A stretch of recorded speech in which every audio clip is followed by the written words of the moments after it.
روح گویا ہوئی۔ یہاں سے تم گوالیار جاؤ گے۔ گوالیار شہر کے جنوب میں رانی کے شمشان گھاٹ ہے، جہاں ہندو مذہب کے ماننے والے اپنے مردوں کو جلاتے ہیں۔ رانی کی شمشان گھاٹ کے پاس ایک ٹیلہ ہے۔ اس ٹیلے کے اوپر برج والا کھنڈر ہے۔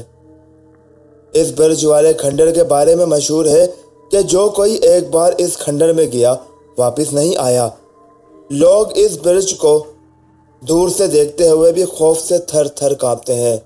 اس کی وجہ یہ ہے کہ اس میں وہی منحوس چڑیل پاتالی صدیوں سے اپنی ساتھی چڑیلوں اور بدروحوں کے ساتھ رہ رہی ہے، جس نے تمہیں اپنے آسیم میں جکڑا ہوا ہے۔ تمہیں اس برج والے کھنڈر میں ایک رات گزارنی ہوگی۔ تم اپنے ارد گرد ایک دائرہ کھینچ کر اس کے اندر کلمہ شریف پڑھ کر بیٹھ جاؤ گے۔